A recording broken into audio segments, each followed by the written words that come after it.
Halo, Assalamualaikum warahmatullahi wabarakatuh. Halo dan sana Info Sumbar. Ketemu lagi dengan saya Febriani Tasari di podcast Info Sumbar. Dan siapa nih yang suka banget sama ice cream? Kayaknya kalau kamu suka ice cream harus banget nonton podcast ini. Kenapa? Karena hari ini kita udah bersama nih owner Gox. Siapa sih yang nggak tahu Gox? Kalau orang Sumber rata-rata pasti tahu dong. Dengan Abang Bayu Isman, selamat siang. Gimana kabarnya Bang? Alhamdulillah baik. Alhamdulillah, cerah banget ya abangnya ya. Kayak wajahnya cerah di dalam kegelapan baju gitu kan. Kayak glowing sekali gitu. Bang, gimana kabarnya? Udah baik dengan secara usaha nih udah bagus gitu kan. Alhamdulillah. Terus cabangnya udah di mana-mana. Kayak mungkin hari ini kita akan sharing sama Dusana Info Sumber. Apalagi ini pelanggan setia Gox. Yes. Mau dibawain sih Gox ya Bang? Cair dong. Cair. Oh ya benar juga ya. Cair. Harus langsung ke sana dia biar masih ini kan masih enak gitu teksturnya. Ada promo ini nggak? Promo khusus nggak? Aku jarang banget bikin promo. Oh ya benar. Jarang sekali bikin promo. Gox itu paling jarang bikin promo. Soalnya kita nggak mau customer kita terbiasa sama promo. Jadi jangan sampai customer tuh beli Gox cuma karena promonya. Gitu. Tapi hebat banget bisa bertahan sampai puluhan loh alhamdulillahnya cabangnya. Itu luar biasa. Tapi kita penasaran banget nih. Kenapa sih di tengah kalau kita bilang tren untuk buka coffee shop, ya kan? Atau buka kenapa nggak jadi owner skincare aja misalnya seperti itu kan ini kan lagi rame banget. Tapi kenapa kok milih ice cream gitu? Oke, jadi ada sejarahnya sebenarnya sih. Jadi sebenarnya udah pernah juga coffee shop dulu di Jakarta. Di Jakarta. Jadi saya sebenarnya kan tinggalnya di Jakarta. Misalnya di Jakarta. Cuma berarti sampai sekarang masih di Jakarta? Masih Jakarta. Jadi sebulan sekali itu ke Padang. Sebulan sekali ke Padang buat ya meeting sama tim segala macam ya. Nah, jadi awalnya di Jakarta, kita mungkin agak mundur lagi ya. Saya awalnya tuh background musisi sebenarnya. Musisi. Ya, jadi background musisi. Kalau secara profesional mungkin bisa dihitung tuh dari 2009 sampai 2019 lah. Habis itu pensiun. Nah, jadi saya pemain saksofon. Saksofon. Jadi kalau ditanya pernah main sama siapa aja, banyak lah. Siapa salah satunya? Malik and Essentials. Oh my God. Hi-Fi. Itu teman-teman semua sih gitu. Karena ya udah lama juga kita berkarya sih gitu. Dulu pernah jadi backing vokalnya Vidi juga. Bang, nanti kita foto ya Bang. Cuma karena pemain saksofon mungkin orang nggak banyak tahu ya gitu. Sama senior-senior juga kayak Faris RM gitu. Ntar kita foto ini deh, tag Vidi podcast. Masih ingat nggak sama Bang? Nah, habis itu sambil main musik itu sempat berbisnis juga, punya toko saksofon dulu. Saksofon tahun 2012. Terus ya namanya baru belajar bisnis ya, banyak problem segala macam. Akhirnya close, bikin lagi brand saksofon sendiri malah. Kita bikin saksofon sendiri tahun 2015, cuma nggak jalan juga. Ya biasalah, masih belum ada ilmunya dulu kan, sambil belajar-belajar. Nah, 2019 itu pensiun. Nah, hadirlah coffee shop ini. Coffee shop. Nah, buka di Jakarta. Buka di Jakarta. Kita buka. Nah, kesalahan kita waktu itu adalah kita itu belum dapat sebenarnya produk market fit-nya. Jadi produk yang dibutuhkan pasar semacam sebenarnya belum jelas apa gitu. Dan itu sebenarnya belum rame-rame banget penjualan kita. Nah, tapi kita malah buka 7 cabang. Oh, langsung gong nih. Nah, langsung buka 7 cabang, nggak lama setelah yang pertama buka. Cuma 3 bulan setelah cabang yang baru-baru itu buka, COVID. Oh, langsung lockdown. Bayangin aja tuh, habis kita semua tuh. Jadi semua cabang itu habis, tinggal 1 sekarang. Oh, sekarang berarti masih ada nih coffee shop-nya? Tinggal 1. Itu pun yang dekat rumah. Jadi emang sekalian buat ngopi aja. Jadi kalau siang pengen ngopi di daerah Bintaro di namanya Selatan. Boleh aja disebutin. Namanya Blue Korinci. Tapi sebenarnya itu juga bertahan karena kita ada roasterinya. Jadi kita jual beans kita ke kafe-kafe lain gitu. Itu sekarang yang bertahan sisa 1 itu aja. Jadi sisanya tutup nggak? Tutup semua. Jadi bayangin aja modalnya habis semua tuh. Baru berapa bulan COVID. Nah, akhirnya awalnya mungkin sekitar tahun 2021 tuh lumayan tuh udah mulai hidup lagi tuh. Cuma di area kita itu yang sisa 1 itu kan, nah banyak coffee shop baru bermunculan dengan modal yang lebih besar, tempat-tempatnya lebih bagus. Matilah kita kan. Jadi Instagramable gitu ya. Gitu. Akhirnya aku tahu gimana caranya nih gitu kan. Gimana caranya bikin bisnis Terus modalnya pengen yang semurah mungkin gitu. Karena kalau coffee shop kan mahal, harus beli mesin kopinya segala macam. Jadi kita putuskan untuk bikinlah kayak kedai minuman gitu, cuma nggak perlu mesin kopi, jadi cuma bubuk-bubuk aja. Oke. Kayak milkshake gitu ya? Kayak yang sekarang lah, Gox kan ada minumannya tuh. Ada. Itu kan kayak misalnya taro apa itu kan pakai biasanya bubuk kan, jadi gampang, tinggal di shaker aja udah beres, nggak perlu mesin. Jadi kita bikin, kita R&D. Kebetulan saya juga karena ada pengalaman di coffee shop, jadi menu semua kan R&D sendiri, saya yang bikin semua menunya. Bikin sendiri semua. Racik sendiri berarti? Racik sendiri. Jadi sendiri, saya bikin desainnya, segala macam. Desain juga saya bikin sendiri semua. Jadi kalau di Gox itu, kalau kalian lihat di sosial media, foto, video, desain segala macam, saya bikin sendiri semua. Serius? Sampai sekarang. Ini pertanyaan sebenarnya ada di nomor sekian nanti. Aku bakal nanya, ini kan secara digital marketingnya jalan banget nih, Gox itu. Pengen tahu nih siapa sih yang di belakang inilah ini gitu. Sendirian. Biar hemat kos. Tapi kayaknya multi talenta banget ya, Mas. Karena dulu sempat belajar desain juga gitu. Basicnya apa, Bang? Basicnya ya kalau pekerjaan awalnya dulu benar-benar musisi gitu. Tapi desain juga karena dari kecil suka hobi gambar gitu waktu masih kecil. Hobi gambar apa segala macam, foto-foto. Jadi memang ya kepake sampai sekarang kerjaan. Gitu. Tapi itu kan kalau ice cream terus menu-menu itu kan butuh apa ya, kayak kemampuan tersendiri juga, skill sendiri buat resep itu, kayak nyari referensi. Nah, benar. Kebetulan lidah saya termasuknya agak sensitif ya, jadi peka soal rasa gitu. Oke. Dan picky banget, saya kalau makan tuh sangat milih gitu. Jadi kalau nggak enak nggak mau. Jadi ya alhamdulillah sih kepake jadinya kan. Walaupun kalau di rumah agak ribet nih, mau makan ini harus begini gitu. Cuma jadinya kepake buat kerja nih gitu. Tapi kepikiran ice cream ini, maksudnya apakah ngelihat rekomendasi dari mana? Nah, cerita gini kan, awalnya Gox buka minuman doang kan, jual minuman doang kita. Oh, berarti dari minuman doang. Kita buka pertama di Tapla. Oke. Itu Juni 2022. Nah, kita buka di Tapla atau opening. Awalnya tuh 2 bulan pertama rame. Lumayan. Walaupun nggak seramai sekarang ya. Jadi, itu bulan Juni, Juli, Agustus itu drop penjualan. Ternyata karyawan saya ada yang mainin bahan baku. Aduh. Jadi rasanya nggak enak segala macam, terus duit kita juga, cash kita ada yang ditilep lah, karena dia main judol segala macam kan. Nah kita September makin drop lagi, kita bahkan harus nombok gaji karyawan, kita pecat yang itu. Nah September itu kita juga melakukan research lagi nih, di sini di Padang, market ini butuh apa sih? Gitu. Pasar di Padang tuh orang butuh apa gitu. Ternyata kita cek, waktu itu tuh lagi viral banget, merek merah nih.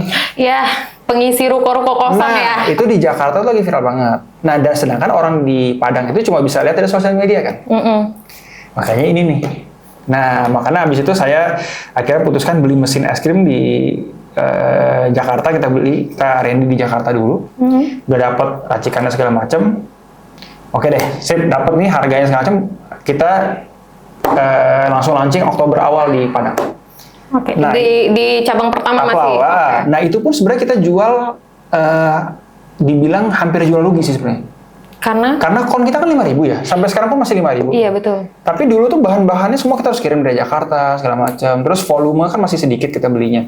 Sedangkan kalau volume sedikit kita nggak bisa nego supplier. Iya, betul. Nah, harga masih tinggi. Gitu. Jadi ya udahlah, yang penting ramai dulu nih orang datang. Jadi kita cuma ngambil untung tuh dari Sunday. Dari kon itu udah hampir rugi mungkin. Mungkin untungnya cuma ratusan perak, gitu. Mungkin 500 perak aja nggak nyampe. Yang penting orang datang dulu deh, gitu. Jadi kita create menu itu sebenarnya kon itu bukan untuk profit, untuk generate traffic datang ke toko kita. Cuma buat pemancing ya. Betul. Nah, tapi alhamdulillah setelah kita launching itu langsung viral, rame. Ya udah, dari situ keuangan kita membaikkan. Jadi Desember itu kita buka outlet kedua. Cuma berapa bulan berarti? Nah, tapi ada lagi triknya biar bisa buka outlet kedua. Saya buka di rumah nenek saya. Nah, kebetulan rumah nenek saya itu dalam komplek UNP kan. Jadi masih banyak mahasiswa. Nah, kan nggak bayar sewa, nggak bayar apa segala macam, tinggal renov aja kan. Buka Ya but udah, ya. buka di situ gitu, buka di situ, baru kumpulin duit lagi. Tapi agak lama sih setelah itu, sambil kita belajar operasionalnya gimana sih segala macam. Es krim ini kan kita baru juga kan. Baru Maret 2023 itu kita buka outlet ketiga yang di Gunung Pangilun ini. Iya. Nah, Ya di gitu. sini nih yang ramai banget nih. Ya, terus habis itu barulah apa itu kita tapi mulai ekstrim agak cepet itu di 2024. Oke. 2023 itu kita tutup tahun itu 8 cabang. 2024 itu kita tutup tahun 24. 24 cabang. Jadi per berapa bulan nih naik? Nah, sebulan sekali itu sebulan itu kita dua kali buka Cabang baru. Nah, gitu. Ini bulan ini kita baru buka ke yang 29, nanti pertengahan bulan kita buka yang ke 30. Di mana tuh yang? Di Sikingin. Oke. Sama mungkin kalau nggak akhir bulan, kalau nggak keburu sih mungkin Juni ya. Itu kita Taplau mau pindah. Yang di Taplau itu yang pertama mau pindah. Kemana? Kita geser sih, nggak jauh. Geser cuma tadi kan cuma satu kedai aja, karena kita jadi dua gitu. Jadi orang bisa ada ini dalam, kita Jadi bagusin lebih lah gede gitu. lah, gitu. Oke. Ceritanya. Nah, ini kan udah puluhan ya cabangnya gitu. Ini bakal jadi franchise atau gimana? Kita nggak mau franchise. Berarti semuanya ini satu owner, Iya, abang aja? Betul. Kita aja. Karena franchise itu kalau menurut saya sih ya, kan ada juga bisnis model ada yang suka franchise. Kalau saya sih nggak suka. Gitu. Karena buat saya bahaya buat brandnya. Kenapa? Karena misalnya gini, franchise itu kalau dilepas ke owner yang franchisee-nya gitu ya. Kalau dia yang mengelola, tapi dia tidak punya background bisnis kuliner segala macam, bisa berantakan itu. Kan kalau franchise bukannya ada rules lah ya? Tetap aja, sudah kejadian di mana-mana kan banyak. Ntar bahan baku dia ganti sendiri, segala macam. Kita nggak mau. Kalau kemitraan? Kita nggak juga sih, kita belum mau. Mendingan kita aja yang kelola sendiri lah gitu, lebih aman gitu. Soalnya gini, kita kalau misalnya kita buka seperti itu ya ke orang, kita tuh ada beban mental gitu, ini harus profit gitu, kalau nggak enak gitu sama mitranya gitu segala macam gitu. Jadi yalah sendiri aja. Daripada ntar ditagi-tagi ini kok gimana sih penjualan turun gini ya. Buyang juga kita, sedangkan kita harus bikin operasional segala macam, harus berdebat lagi sama dianya kan. Nggak masalah deh gitu. Berarti total udah berapa kabupaten kota di Sumber? Sekarang kita ada di Padang Pariaman. Padang itu ada 23 masalah. Banyak banget. Iya, 23. Padang Pariaman sama Pariaman. Oke, belum menyeluruh seluruh kabupaten kota berarti. Karena kita pelajaran dari bisnis coffee shop yang dulu ya, kita tuh bukanya jauh-jauh. Jadi satu misalnya di Tangerang Selatan, satu di Jakarta, satu di Bogor. Oke, itu masih oke lah. Nah, tiba-tiba ada satu di Bali, satu di Pekanbaru, satu di Jambi. Nah, itu tuh kontrolnya susah sekali. Kirain semua cabangnya di Jakarta. Jauh-jauh. Jadi kontrolnya susah, tidak ada efisiensi biaya. Jadi misalnya kita ngirim barang, ada satu store di Pekanbaru, kita kirim ke Pekanbaru itu cuma untuk satu store itu aja, jadi rugi dong.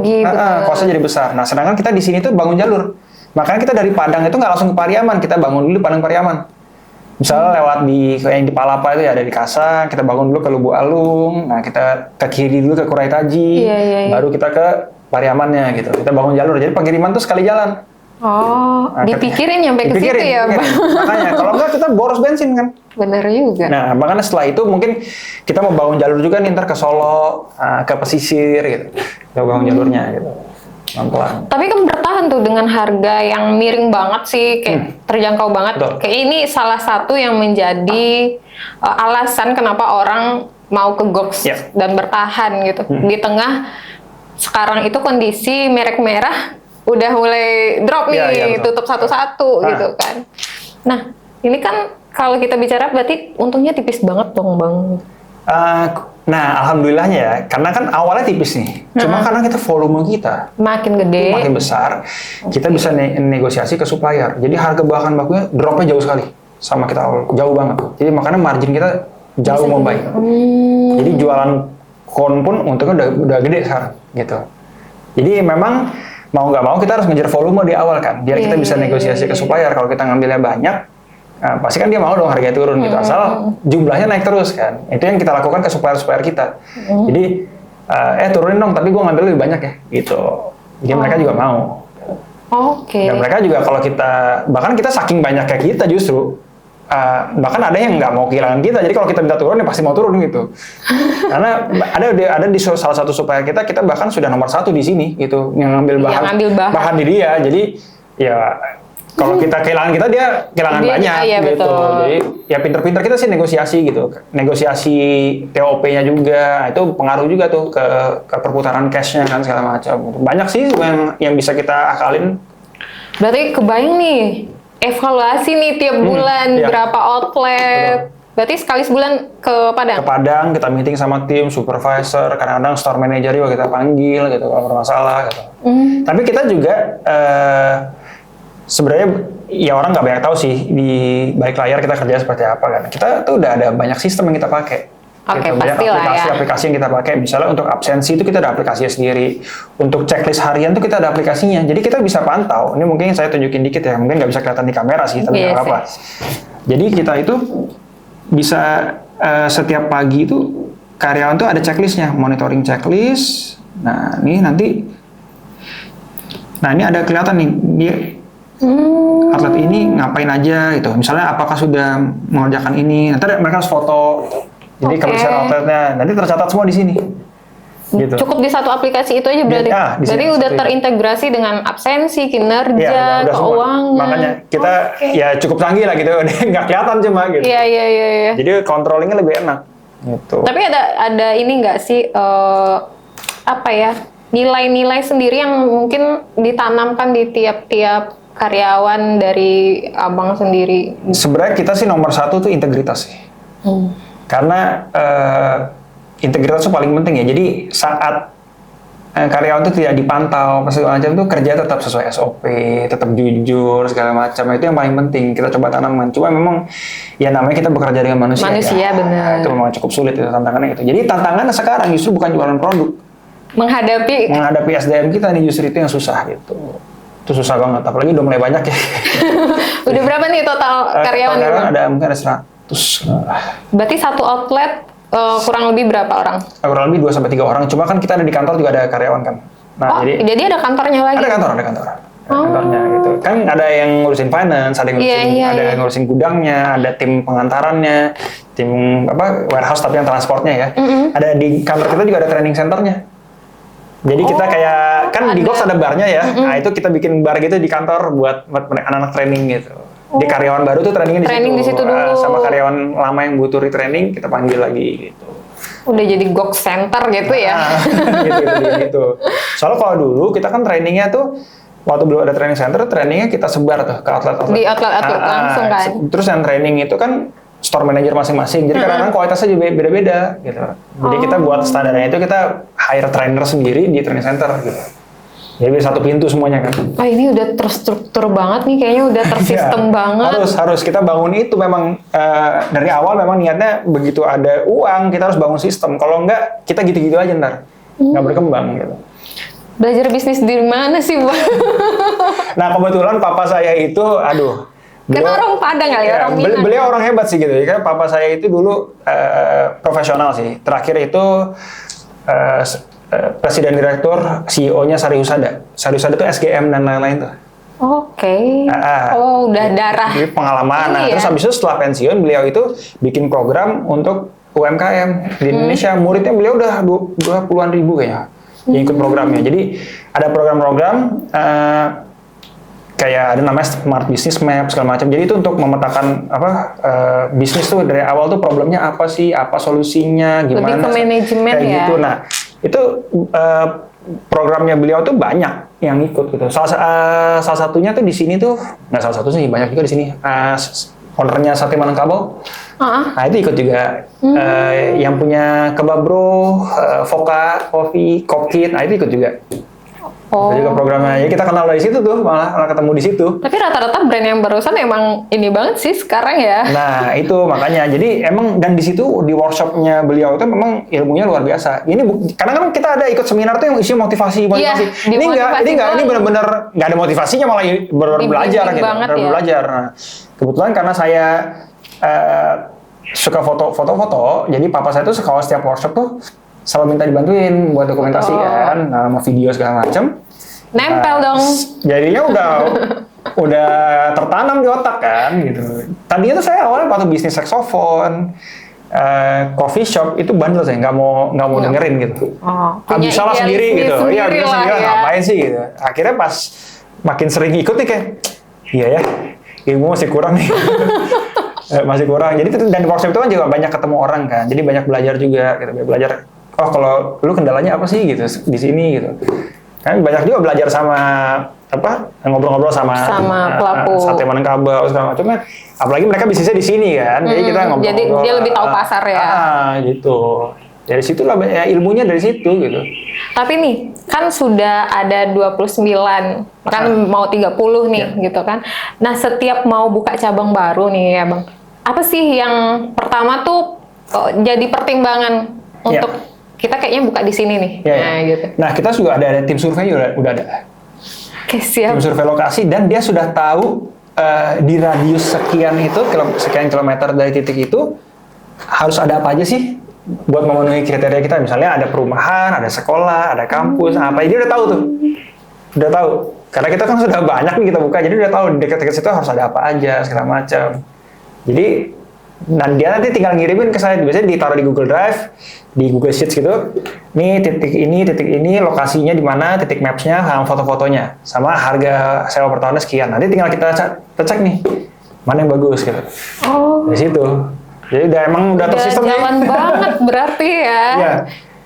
Tapi jarak dari satu cabang ke satu cabang rata-rata berapa radius? Nah, kita nggak ada aturan bakunya. Ini kan tarik-tarikan, iya benar. Nah, kayak misalnya yang di Air Tawar. Kita di Air Tawar itu, nggak jauh itu di belakangnya ada di Jalan Belibis itu ada satu. Oke, itu kalau secara maps deket banget. Deket banget. Cuma secara akses susah. Muternya susah banget, jauh. Paham. Nah, itu nggak apa-apa. Kita bikin kayak gitu. Jadi kita nggak terpaku sama radius aja. Kita lihat juga. Ini kalau memang aksesnya susah, ternyata memang benar apa kita buka, nggak ngeganggu. Sama-sama bagus penjualannya gitu. Jadi kita lihat juga kalau dari Air Tawar itu, soalnya kalau dari Goks yang Air Tawar mau ke Goks Belibis itu muternya jauh banget. Jadi harus kalau bisa lewat UNP, lewat dalam UNP muter, atau nggak lewat belakang Basko, ya, lewat Basko bisa, ya? Basko ke bundaran lagi, siap. Masuk lagi kan jauh kan, Iya. Ya. Jadi kalau dari maps dekat, tapi dari secara akses susah, nah itu nggak apa-apa, agak deketan nggak apa-apa gitu. Tapi kalau misalnya normalnya radiusnya ada ini nggak berapa? Kita nggak ada, benar nggak ada. Cuma lihat aja nih, kira-kira ngeganggu kan ya. Sejauh ini target pasarnya anak sekolah, mahasiswa atau? Jadi target market kita sebenarnya rakyat yang sosioekonomiknya tuh ke C gede. C gede berarti ya kalangan bawah ya. Karena memang harga kita segitu. Plus juga umur itu yang kita incar tuh 15 sampai 35. Cuma ternyata di lapangan juga banyak ibu-ibu sih. Ya karena gini, sebenarnya target market itu anak-anaknya kan. Cuma kan decision maker-nya ibu-ibu. Iya benar. Jadi memang yang pengen beli anaknya, cuma yang punya duit ibunya. Iya benar. Gitu. Jadi tapi dari ini ada nggak data bahwasanya pelanggan setia dari Goks ini range usianya paling tinggi di berapa? Nah, alhamdulillah kita ada survei ya. Kita supervisor tuh kita kasih Google Form itu buat survei. Memang jangan-jangan ada kuesioner juga nih buat pelanggan. Ada. Jadi memang supervisor kita tuh kalau lagi keliling tuh juga nanya-nanya ke ini. Jadi kita dapat data tuh memang sesuai target market kita alhamdulillahnya. 15 sampai 35. Kebanyakan. Tapi memang paling banyak tuh di sekitar umur 20. Karena ini ya. Anak kuliah ya. Gitu. Yang paling banyaknya di situ. Tapi dari keseluruhan tuh memang 15 sampai 35. Jadi berarti kan tepat sasaran kita. Tepat sasaran betul. Nah, dari ini kita ke pribadinya Bang Bayu sih. Ini kan kok tadi ada beberapa cobaan ya mungkin ya dalam membangun usaha. Betul. Mulai dari usaha saksofon, coffee shop yang akhirnya juga terpaksa menutup cabang-cabang yang udah banyak gitu. Nggak kapok malah. Gimana ya? Namanya kepepet ya. Punya duit ya gimana dong? Gitu. Tapi kenapa nggak memilih jalan lain? Kayaknya gue nggak cocok nih buka usaha gitu. Nggak pernah kepikiran kayak gitu. Soalnya gini, saya kan awalnya main musik ya. Ya tapi kan kalau musik itu kalau di Islam kan sebenarnya nggak boleh. Jadi saya mikir gini aja, mau gimana caranya ya cari yang halal buat anak istri gitu. Ya nggak ada lagi selain usaha, karena saya lulus SMA juga enggak. Oke. Mau kerja di mana, siapa yang menerima? udah kepepet, nggak ada lagi kan. Jadi saya itu dulu waktu SMA kelas 2 itu langsung cabut kuliah di Malaysia. Karena di Malaysia itu kan SMP SMA digabung jadi 5 tahun. Jadi kalau sudah setara itu bisa langsung kuliah di Malaysia. Bisa langsung kuliah, oke. Nah, jadi saya kelas 2 itu cabut kuliah di Malaysia, itu pun setahun cabut. Kuliahnya ngambil apa? Graphic design. Tapi cabut, pengen ngeband segala macam. 2007 tuh nganggur, setahun. Nah 2008 tuh adik saya mau daftar kuliah kedokteran di UPH waktu itu. Terus saya nganterin sama orang tua. Ada brosur lah, ada fakultas musik nih di UPH. Oke. Wah menarik nih. Sekalian daftar gitu. Nah cuma karena nggak punya ijazah SMA, akhirnya harus ngambil paket C kan. Paket C baru kuliah di sana itu juga nggak selesai saya. 3 tahun. Tapi udah manggung dong. Nah justru karena udah banyak jobnya, jadi kayak makanya ya udah males ya. ngapain ya gitu. Oh udah jadi juga gitu. Ya udahlah gitu, berhenti juga gitu. Ya makanya ya beginilah jadinya. Terus akhirnya kepikiran buat buka usaha. Ya karena dihantam badai COVID. Betul. Ini udah kepepet banget lah. Tapi rata-rata coba tanya entrepreneur deh. Rata-rata pasti buka usaha kan kepepet, butuh duit. Tapi kamu butuh modal juga. Berapa sih? Kita pengen tahu nih. Modal pertama Gox itu berapa sih? Kalau yang outlet awal tuh lumayan gede ya, karena kita jujur aja kita ketipu sama kontraktor. Jadi waktu itu belum dapat kontraktor yang benar, kita ketipu agak besar gitu. Jadi outlet pertama itu untuk renovasi aja kita habis 70 nggak salah. Itu renovasinya. Sekarang tuh nggak nyampe segitu. Nggak nyampe, ya benar. Jauh. Kalau ukuran itu ya. Jauh. Sekarang nggak nyampe segitu. Ya namanya pertama lah kita buka di sini kita nggak tahu kan. Nah, kalau itu baru renovasi. Belum kita beli, ya kalau mesin-mesin nggak mahal lah. Kan kita nggak ada mesin di awal. Kan nggak jual es krim kan. Iya. Gitu. Palingan modal bahan baku mungkin berapa ya? Mungkin di 20 juta lah gitu. Sekitar segitu. Cuma kan kalau 70 juta itu kita bayar bertahap ya, nggak langsung cash gitu kan. Jadi ya itu juga ngebantu. Udah jalan juga. Nah, terus apalagi kita keluar? Habis itu baru nambah ice cream. Palingan kita keluar buat biaya ini sih, biaya kayak buat daftarin merek apa segala macam. Itu kan kita udah harus daftarin dari awal. Jangan sampai kita udah jalan, ternyata mereknya didaftarin orang. Aduh, itu repot lagi terus di branding lagi segala macam gitu. Jadi kita memang di awal, sama bikin PT, kita dari awal udah bikin PT gitu. Nah, kita nggak mau pakai nama pribadi. Berarti udah ngambil hakinya duluan. Udah semua, udah kita sangat-sangat prepare lah gitu. Jadi sama kan awalnya ide ini dari saya nih, ide Gox ini ya. Tapi kan saya pasti butuh partner dong gitu kan. Jadi di awal tuh saya ajak suaminya almarhum sepupu saya sama adik saya yang paling bungsu. Oh jadi bertiga nih? Bertiga, tapi ide awal dari saya gitu. Jadi mereka saya ajak gitu, yuk bantuin mau nggak gitu, kasih saham lah gitu. Oke. Nah jadi sekarang yang suaminya sepupu saya ini tinggal di sini sekarang. Awalnya dari Jakarta juga kita. Sekarang tinggal di sini juga. Karena mau ngurus usaha ya. Jadi kebetulan waktu itu sepupu saya sakit kan, jadi dari Jakarta dibawa ke sini biar sama mamanya di sini, kebetulan sama nenek saya tinggal kan. Di sini dan 2023 itu meninggal di sini.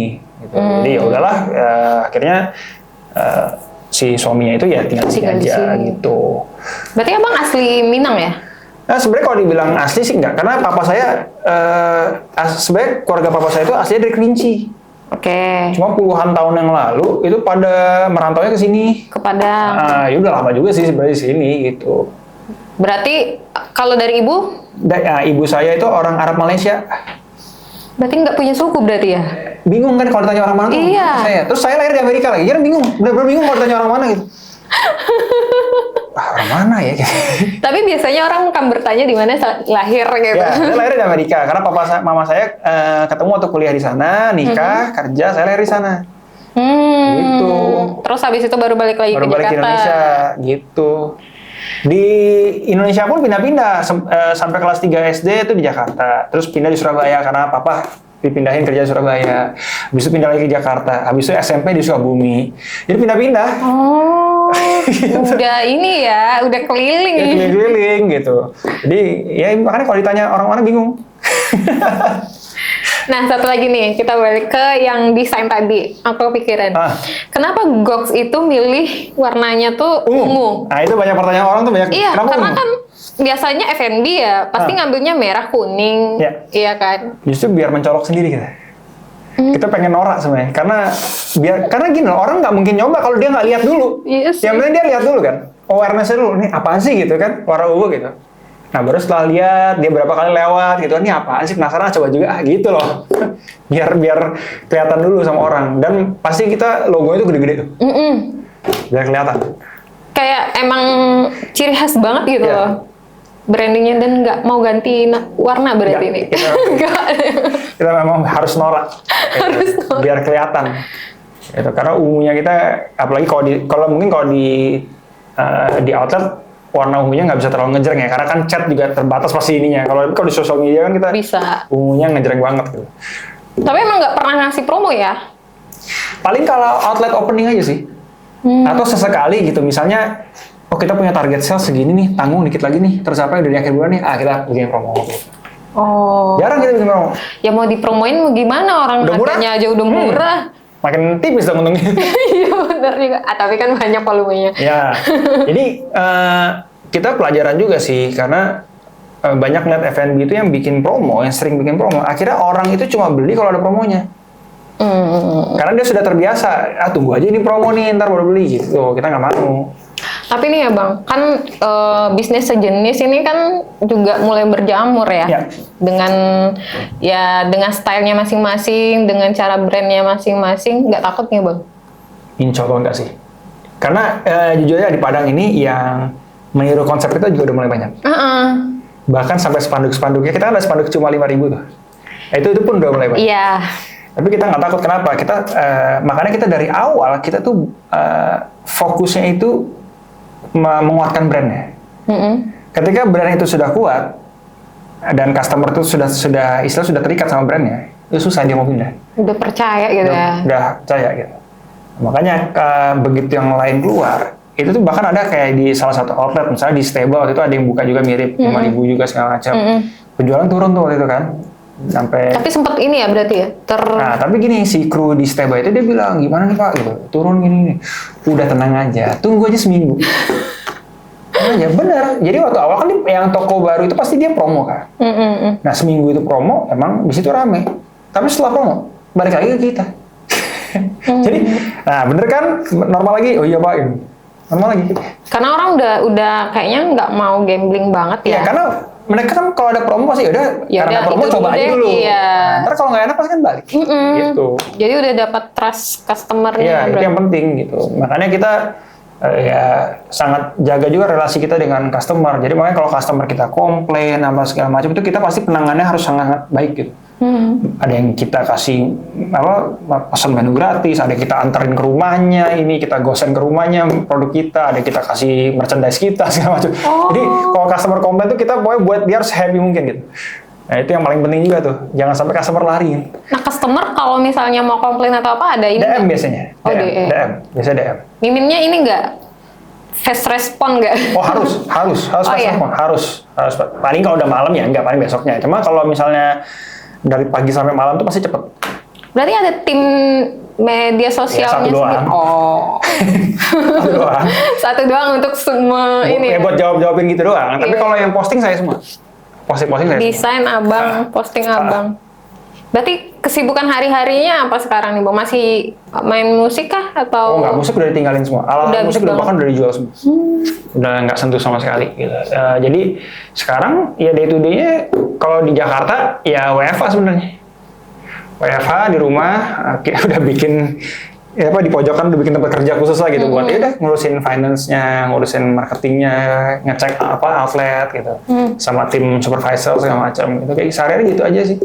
Tapi ada kemungkinan ini nggak bakal ganti gaya, atau misalnya gini, kalau brand mungkin udah tertanam nih ungu gitu kan, apakah nambah menu atau misalnya kayak ya udah deh kita sediain juga deh coffee shop yang ini, biar jadi kalau orang nongkrong ada es krimnya, ada minuman ininya, terus ada kopi juga ada gitu. Ada sih plan ke situ ya, jadi kita plan bikin box-nya agak besar gitu sebenarnya. Udah ada plan, cuma memang sekarang masih nyari tempatnya. Soalnya kalau kayak gitu itu nggak bisa secepat yang sekarang ya. Kalau yang kecil-kecil, maksudnya kalau salah buka pun resikonya kecil lah kita. Kalau ini kan besar pasti modal renovasinya, Iya, betul. sewa lebih besar. Jadi kita harus hati-hati nyari tempat. Nah ini masih nyari. Tapi Sudah ada ini ya. Itu rencana. sudah lama sebenarnya, plannya sudah lama. Tapi belum tereksekusi karena belum dapat lokasi yang pas. Biar ini ya, biar bisa apa namanya dine in lebih banyak. Dan itu jadi target marketnya berubah, jadi menengah ke atas kan. Iya. Karena harganya jadi pasti naik gitu. Itu udah ada plannya gitu. Nah yang di Taplau pun kita juga udah konsepnya pasti agak berubah sedikit karena nanti kita akan jual cemilan-cemilan gitu. Nah iya. Gitu di Taplau yang baru ini nanti kita agak berubah sedikit lah. Gitu. Oh oke. Tapi itu berarti resepnya abang lagi nih yang ciptain. Kalau yang kita kan mau kayak jualan donat atau segala macam, nah itu kita kerjasama. Oh kerja sama. Udah nggak sanggup, udah terlalu banyak yang dikerjakan jadi udahlah gitu. Dan sebenarnya nggak ada basic juga sih di situ, nggak ada basic. Kalau di minuman ada basic, cuma kalau di makanan nggak ada. Jadi daripada resiko kan dan belajar lagi kan butuh waktu gitu. Mendingan ya kerjasama aja sama orang gitu. Jadi kayaknya ini banyak banget sih ilmu. Abang ngisi ini juga nggak sih materi atau jadi keynote speaker juga? Alhamdulillah belum ada sih yang menang. Sering. Alhamdulillah belum ada sih. Buat seminar-seminar ini kan wirausaha Ya, gitu kan. Alhamdulillah belum ada. Wah parah sih. Alhamdulillah belum ada. Serius? Belum ada. Oh, tapi mau nggak? Iya Pak, ya kalau diundang sih pengen aja sharing gitu. Maksudnya sharingnya lebih ke ya pengalaman ya sebenarnya ya. Karena kalau ditanya ilmu mungkin lebih banyak yang punya ilmu gitu. Pengalaman sih menurut saya lebih penting sih sebenarnya. Sharing pengalaman. Karena kadang kita udah sekolah aja. Kayak begitu kerja nih di lapangan kok begini ya gitu. Betul. Beda gitu. Ya, pengalaman tuh penting gitu. Iya. Saya sih belajarnya dari pengalaman, mahal lagi. Biayanya 7 cabang loh.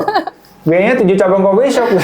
Tapi total maksudnya gini, berapa sih waktu yang dibutuhkan dari awal buka sampai dia punya progres yang settle, omsetnya yang settle?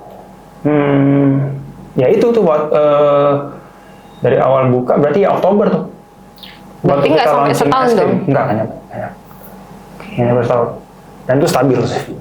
Tapi biasanya tuh ada honeymoon period namanya. Jadi biasanya 3 bulan awal itu kalau outlet buka tuh biasanya lagi tinggi-tinggi penjualan. Nah habis itu turun. Nah kita harus ukur itu penjualan itu jangan dari awal itu. Kita mungkin harus kita perkirakan sekian persen yang turunnya gitu. Nah itu yang akan jadi rata-rata penjualannya nanti. Karena pasti 3 bulan awal sih rame. Itu udah wajar tuh di mana-mana gitu. Oke. Jadi misalnya awal sehari bisa sekian gitu, sekian juta, nanti turun tuh ya. Jadi apa? Itu bukan sales yang menurun, emang salesnya sewajarnya segitu. Di awal dia naik karena baru buka. Gitu. Febri pengen menggali banget sih dari abang sendiri. Apa sih yang menjadi apa ya kayak semacam tameng atau yang bikin abang tuh kuat? Karena kan kalau kita namanya berwirausaha pasti banyak banget jatuh bangunnya, badai datangnya dari mana-mana gitu. Nah, apa sih yang masih bikin abang tuh tetap gue bisa. Nah ini ya, memang jadi entrepreneur tuh nggak semua orang bisa. Makanya nggak semua orang cocok jadi pengusaha. Makanya cocok jadi karyawan kan. Iya. Karyawan tuh pasti dia lebih safe. Iya. Resiko lebih kecil kan. Di zona nyaman tuh biasanya. Gitu. Makanya nggak semua orang cocok. Karena ada yang kalau nggak kuat mentalnya, ntar jatuh dikit udah tuh. Menyerah hal segala macam. Karena kayak emang dasarnya emang keras kepala ya sih. Emang dari kecil keras kepala emang orangnya gitu. Jadi kayak bisa nih, yakin bisa gitu. Emang mental dulu berarti ya. Emang kayak gitu dari dulu gitu. Yakin bisa. Yakin aja dulu walaupun udah gagal itu tetap yakin aja gitu. Pasti bisa nih. Walaupun sejujurnya waktu bangun Gox ini kan saya ngajak yang suami sepupu saya itu tuh. Saya udah bilang nih, ini kayaknya harapan terakhir gue nih kayak. Udah. Tapi waktu itu yakin nggak sih? Yakin, tapi ini kayaknya udah terakhir nih. Ini kalau nggak bisa juga, ya udah nggak ada duit nih, gitu kan? Udah nggak ada duit lagi, ini terakhir nih. Jadi harus bisa gitu. Gambling banget. Ya harus bisa. Ya bahkan waktu itu di bulan September itu yang kita drop banget, yang harus nombok. Saya masih bilang tuh ke partner saya, dia nanya gimana kita nih? Udah tenang aja, gue yakin bisa. Saya tetap gitu ngomongnya, udah gue yakin tetap bisa. Makanya kita R&D segala macam, akhirnya alhamdulillah kan Oktober terbukti kita langsung naik ya. Gitu. Ya emang harus mindsetnya harus ini dulu sih. Gitu. Kalau kita udah yakin bisa, ya pasti kan kita bakal nyari jalan dong. Buat ini ya. Sampai itu terjadi gitu kan. Itu mindset dulu yang penting. Orang yang suka tantangan kayaknya. Ya harus. Kalau yang nggak suka tantangan jangan jadi pengusaha. Ya. Jangan stres nanti. Iya benar. Kata orang emang begitu. Stres. Gitu. Jadi nggak buat semua orang. Oke. Nah, ini kan kita bilang Gox nih udah di kategori berhasil berarti ya. Ada keinginan. Hampir ya, belum lah. Udah hampir 30 cabang masih belum berhasil. Belum 10 tahun masih belum terbukti kan. Oh gitu ya. Harus pembuktiannya harus sustain dulu. Jangan. Ini udah berarti kita tahun ketiga. Ya? Nah, ada nggak rencana buat bikin usaha baru lagi ya, misalnya di clothing kah atau skincare kata kita tadi gitu. Itu kita dari ya karena banyak belajar juga ya. Jadi kita nggak mau buka sesuatu yang bukan core bisnisnya kita. Rasanya kita kan core bisnisnya makanan dan minuman kan. F&B ya. Jadi kita nggak mau lari dari sana. Tapi untuk plan F&B yang lainnya, misalnya ya mungkin makanan atau apa gitu, itu udah ada. Cuma belum dieksekusi. Karena kan Gox aja masih banyak potensinya. Jangan sampai kita pecah fokus, itu yang kita nggak mau. Jadi Gox aja kita pengennya ada 200 cabang lebih sebenarnya. Targetnya. Jadi mungkin sampai kalau belum 100 ya jangan kemana-mana dulu, mendingan fokus aja ini. Kalau udah 100 mungkin sambil ngembangin Gox bisa kembangin yang lain gitu kan. Tapi kalau belum 100 ngapain? Mendingan kita fokus dulu. Berarti ini ada rencana buat ke nasional dong? Kita mungkin mainnya di Sumatera dulu. Tapi kenapa nggak Gox Sumbar atau Gox Sumatera? Kenapa Gox Indonesia? Oh, kalau namanya itu mah nggak sengaja. Jadi kirain ada cita-cita buat merajai. Ya kan kita nyari nama di Instagram tuh, nyari Gox. Tadi awal pengen Gox banget gitu kan. Udah ada. Gox ini apa sih? Gokil. Gokil kan. Okay. Nyari nama Gox ini ya. Aduh apa ya, Gox Indonesia available. Udah ini aja dah gitu. Ya siapa tahu juga jadi brand nasional. Ya. Tapi memang kita targetnya Sumatera dulu. Sumatera. Karena ya itu lagi efisiensi kan. Pengiriman ya. Pengiriman, kontrol. Kan kalau jauh-jauh susah kita kontrolnya kan gitu. Kalau belum bangun timnya, makanya kita sembari bangun tim kan. Nanti mungkin kalau Sumatera sudah penuh, kita bisa main di Kalimantan, Sulawesi, Jawa kita nggak mau sentuh justru. Tapi abang punya keyakinan nggak kalau bisnis ini akan bertahan sampai 10 tahun ke depan? Insya Allah kalau kita konsisten sih, sebenarnya bisa. Karena apa? Kalau kita lihat ya, es krim itu, dari tahun kapan es krim? Ada. Nggak mati-mati sampai sekarang. Padahal aku berpikirnya es krim itu yang ya dari brand merah apa segala macam kayaknya musiman deh. Iya, kita pikirnya juga itu kan. Karena ngeliat brand-brand itu. Padahal sebenarnya es krim itu kan contohnya McD. Dia jual es krim udah dari kapan tahu? Udah tahun berapa? Lama banget. Benar banget sih. Walls ya benar. Terus apa lagi? Baskin Robbins gitu udah lama banget kan. Sebenarnya ada dan pasarnya ada, cuma kita bisa nggak konsisten jaga brandnya, jaga kualitasnya segala macam, terus inovasi lagi dengan sesuatu yang baru, itu yang penting kan. Ya sampai kita stuck gitu-gitu aja, ada tren apaan kita harus ikutin, ya kan? Nah itu, kalau kita ikutin itu bisa bertahan. Bisa. Oke, kayaknya waktunya. Oke, terakhir nih Les. Apa sih Bang yang ingin mungkin disampaikan kepada Dunsana Infosumbar yang apalagi nih pengusaha muda, calon-calon pengusaha juga yang kayaknya maju mundur buat buka usaha. Karena pasti ngelihat kisah-kisah sukses tuh biasanya jadi motivasi. Tapi ketika kita jalanin, ternyata nggak semudah itu gitu. Nah ini pelajaran saya. Dulu kan ya banyak usaha yang gagal kan. Karena apa? Tidak ada ilmunya. Oke. Ilmu ini yang penting, makanya belajar sama orang-orang yang sudah pengalaman. Nggak bisa modal nekat aja. Nggak bisa modal nekat.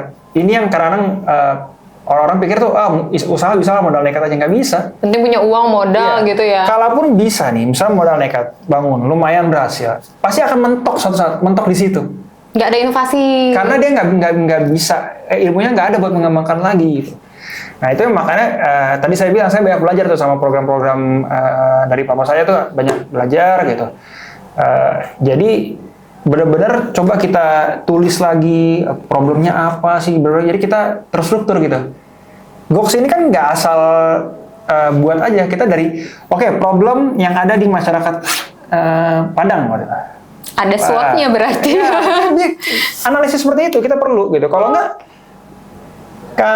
let's say kita bikin sesuatu gitu, kita nggak bisa bikin sesuatu yang unik doang. Kalau unik tapi orang nggak butuh.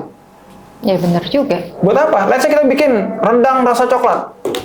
Unik sih. Cuma Beda satu-satunya sih, di dunia. gitu kan. Cuma ada yang mau makan nggak? Iya benar. Kita nggak bisa bikin asal unik doang gitu. Mendingan bikin yang biasa aja, tapi orang perlu semua. Contohnya let's say ayam goreng itu pasti susah matinya tuh ayam goreng itu di sini. Lihat kayak The Besto gitu-gitu kan. Masih Itu bertahan karena orang tiap hari makan itu. Iya benar. Gitu. Jadi memang mendingan yang market butuh, nggak usah sosok keren kita. Mau bikin ini, bikin itu yang keren. Gitu. Saya awalnya kan juga coffee shop, wah lagi tren coffee shop ya kan, keren gitu. Kan banyak banget tuh bisnis musiman. Itu ya ternyata marketnya nggak di daerah saya mungkin nggak sebesar itu gitu. Jadi ya udah. Gitu. Jadi ya kalau itu tadi balik lagi ke ilmunya.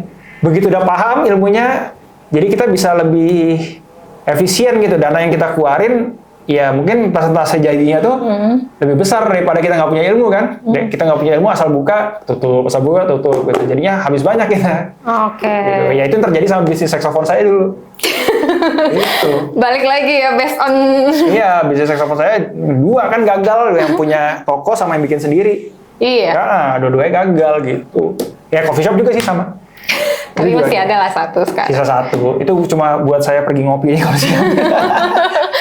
Kapan-kapan kita boleh nih Infosumber diajak ke ini coffee shopnya di Jakarta. Boleh dong. Kalau lagi ke Jakarta berkabar ntar kita Iya, main-main di sana. Gitu. Jadi awalnya Gox dari situ tuh. Dari situ Karena kita ya. R&D produk-produk kan di sana semua. Jadi nyobain minuman Gox semua. Lahirnya Gox tuh resep-resepnya dari Dari situ. sana gitu, dari sana kita bikinnya gitu. Jadi ya kalau mau buat usaha jangan modal nekat aja. Ilmunya perbanyak juga gitu. Ilmunya ya dari marketingnya, analisanya, dan nah jangan ini yang pengusaha-pengusaha pemula biasanya suka lupa. Apa tuh? Keuangan. Nah ini harus rapi.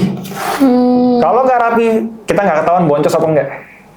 Iya. Kelihatannya penjualan tinggi, ternyata kalau benar-benar dihitung rugi.